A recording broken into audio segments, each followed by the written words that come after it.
आपने एक चीज़ नोटिस की होगी कि कैसे कुछ लोग 15,000 से 25,000 की सैलरी में भी एक हेल्दी लाइफ स्टाइल जी रहे हैं, जो उनके शौक है उनको पूरा कर रहे हैं, जो उनके पैशन है उनको पूरा कर रहे हैं, घर भी ले रहे हैं, गाड़ी भी ले रहे हैं, अच्छी लाइफ स्टाइल जी रहे हैं, मतलब एक मज़ेदार लाइफ स्टाइल जी रहे हैं। आपको देख के लगता है कि यार ये ऐसा क्या कर रहा है, जबकि एक्चुअल में देखोगे तो उनकी सैलरी 15, 20, 30 की रेंज में रहती है, कोई 50,000, 1 लाख, 2 लाख नहीं रहती। और वहीं दूसरी साइड आपने ये भी देखा होगा कि कुछ लोग महीने का 1 लाख, 2 लाख, 5 लाख भी कमा रहे हैं, लेकिन उस टाइप की लाइफ स्टाइल नहीं जी पा रहे हैं। उनके कर्जे हो रखे हैं, वो यहाँ पे लोन में जी रहे हैं, वो यहाँ पे EMI दे रहे हैं, वो यहाँ पे पुराने घर में रह रहे हैं, रेंट में रह रहे हैं, उनकी मतलब लाइफ स्टाइल इंप्रूव ही नहीं हो पा रही है। तो यहाँ पे गेम पैसे का नहीं है, यहाँ पे गेम है दूसरा। और इस चीज को फाइनेंस की दुनिया में पता है क्या बोलते हैं? Poor accounting habits. क्योंकि जिस इंसान की अगर अकाउंटिंग हैबिट्स पुअर होगी ना, वो उस इंसान को गरीब ही बनाते हुए जाएगी, चाहे उसकी मंथली इनकम 10 लाख की क्यों ना कर दो, वो गरीब का गरीब ही रहेगा। लेकिन अगर किसी इंसान की फाइनेंशियल अकाउंटिंग अच्छी है, उसकी अकाउंटिंग मैनेजमेंट अच्छी है, तो उसको यहाँ पे 15,000 भी महीने के दोगे ना,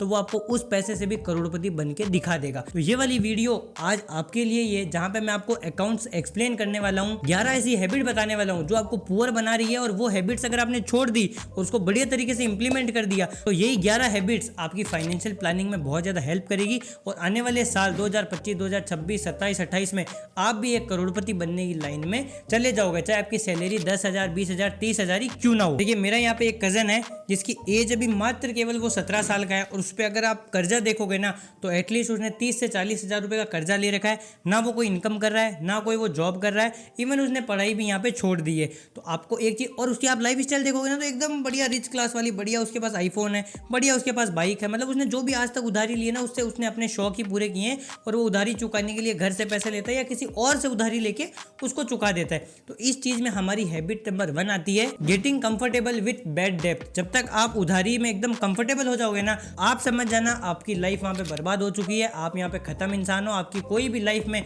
अच्छी चीज इन फ्यूचर में नहीं होने वाली है। तो हमेशा उधारी से अपने आप को अनकंफर्टेबल रखिए। एक बार कंफर्टेबल हो गए ना उधारी के साथ में, तो फिर समझ जाओ आपका यहाँ पे कुछ भी अच्छा नहीं होने वाला। दूसरा पॉइंट आता है इनकम वर्सेज एक्सपेंसेस। इनकम आपकी यहाँ पे महीने पे मान लीजिए 15 से 20,000, और आपके जो एक्सपेंसेस है वो यहाँ पे 25 से 30,000 है।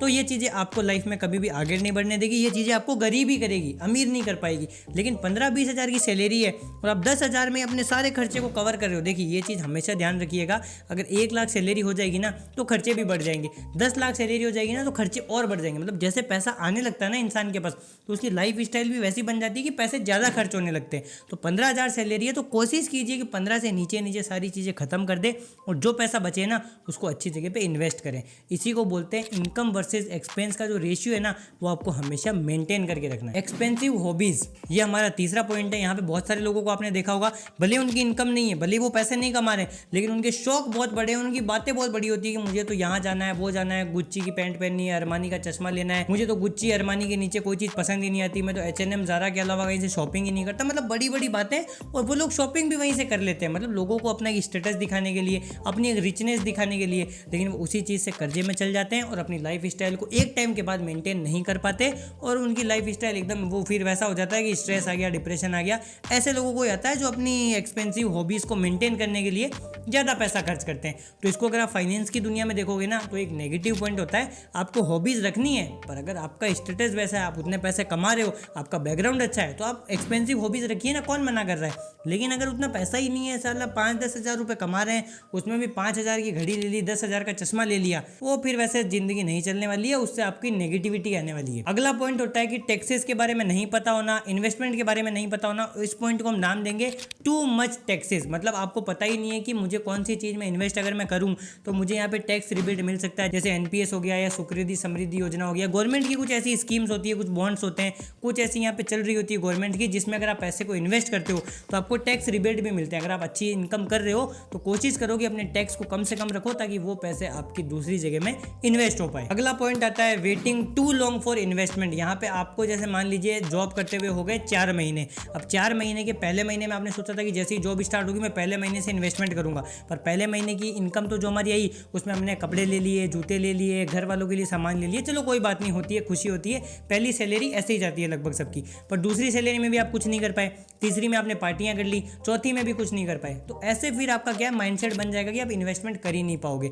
कोशिश ये करो कि जितनी जल्दी हो सके अपनी इन्वेस्टमेंट प्लानिंग स्टार्ट कर दो। और समझ नहीं आ रहा है कि अपनी सैलरी से आप कैसे करोड़पति बन सकते सकते हो। तो ये वाली वीडियो देख लीजिए, मैंने ऑलरेडी बना दी है। इस वीडियो की लिंक आपको आई बटन डिस्क्रिप्शन में मिल जाएगी कि कैसे आपकी 10-15 हज़ार सैलरी भी है ना, उससे भी आप कैसे करोड़पति बन सकते हो। अगला पॉइंट आता है इम्पल्स परचेजिंग पावर। मतलब आपकी इतनी परचेजिंग पावर आपने बढ़ा ली है ना, लोगों को देख के, सोशल मीडिया को देख के, अमेजोन, फ्लिपकार्ट, मिंत्रा को देख देख के, कि आप एकदम इम्पल्स हो गए हो कि कोई भी चीज़ नई लॉन्च हुई तुरंत आपने खरीद ली, कोई चीज़ का आपने वेट ही नहीं किया तुरंत उसको परचेज कर ली। तो इसको थोड़ा सा मिनिमाइज कीजिए, आपकी लाइफ अच्छी हो जाएगी। अगला पॉइंट आता है जो हमें दो तरीके से गरीब करता है। हमारी फाइनेंशियल स्टेटस को तो गरीब करता ही है, हमारे बैंक बैलेंस को भी गरीब करता है, इसके साथ में हमारी हेल्थ को भी गरीब करता है, मतलब हमारी हेल्थ को भी खराब करता है। और यह हमारा 7वां पॉइंट, ईटिंग आउट या अनहेल्दी डाइट होना। इसमें आप क्या करोगे, बाहर का ज़्यादा खाओगे, अनहेल्दी खाओगे, उसके पैसे भी ज़्यादा है। अगर आप एक घर में ओट्स बनाओ और बाहर जाके पिज्ज़ा बर्गर खा के आओ तो उनकी कॉस्ट में बहुत ज़्यादा डिफरेंस आएगा। तो यहाँ पे क्या हुआ, अनहेल्दी खाया तो बॉडी भी गई,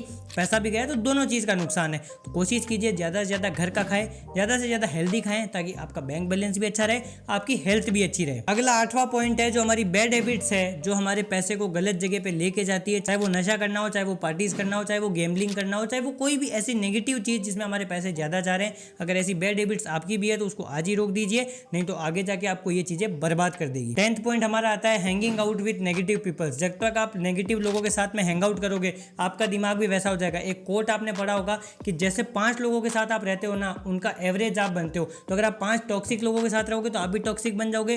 5 अगर हेल्दी लोगों के साथ, जो जिम जा रहे हैं, वर्कआउट कर रहे हैं, गेम्स खेल रहे हैं, अच्छा पैसा कमा रहे हैं, हेल्दी लाइफ स्टाइल जी रहे हैं, उनके साथ आप रहोगे तो आपकी भी लाइफ स्टाइल वैसी बनने लगेगी धीरे धीरे।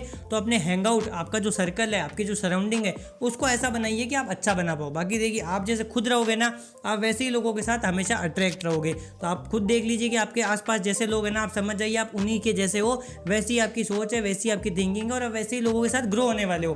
तो अपना पहले मेंटेलिटी, अपनी जो स्टेट है, अपनी जो पर्सनल चीज़ें हैं ना, उनको थोड़ा सा डेवलप करो, थोड़ी सी मैच्योरिटी लेके आओ कि मैं कहाँ पे स्टैंड करता हूँ और आने वाले सालों में मुझे कहाँ स्टैंड आउट करना है, अपने घर वालों के लिए, परिवार के लिए, आने वाले, आप अगर लड़की हो तो हस्बैंड के लिए, लड़का हो तो वाइफ के लिए, मुझे क्या चीज़ करनी है, क्या चीज़ों को कैसे मैनेज करना है ताकि मैं उनको अच्छी लाइफ स्टाइल दे पाऊँ, वो आपको मेंटेन करना पड़ेगा। और आखिरी और सबसे important point, job versus business में बहुत सारे लोग कंफ्यूज है। अगर आपका कोई फैमिली बिजनेस है तो मैं आपको बोलूँगा आप उस बिजनेस को आगे बढ़ाइए। लेकिन अगर आपके पास कोई फैमिली बिजनेस नहीं है, आपके पास पैसे नहीं है, आपके पास रिसोर्सेज नहीं है, कोई भी स्किल नहीं है, कोई भी पैशन नहीं है, कोई भी हॉबी नहीं है, अगर ये 6 पॉइंट आपके पास नहीं है, एक भी पॉइंट पे टिक नहीं लग रहा है, तो आपके लिए जॉब एकदम बेटर ऑप्शन है। आप जॉब कीजिए, जॉब से जो पैसे आएंगे उसको आप अच्छी जगह इन्वेस्ट करके अपनी वेल्थ को बढ़ाइए। और अगर ये 6 पॉइंट जो मैंने बताए अभी, उनमें से कोई भी एक चीज़ है आपके पास में, तो आप बिजनेस में भी आगे बढ़ सकते हो। इसके अलावा अगर आपके मन में कोई डाउट है, कोई क्वेश्चन है, तो आप कमेंट बॉक्स में पूछ सकते हो। मैं आपसे मिलता हूँ एक नई वीडियो और एक नए टॉपिक के साथ। तब तक के लिए जय हिंद, वंदे मातरम।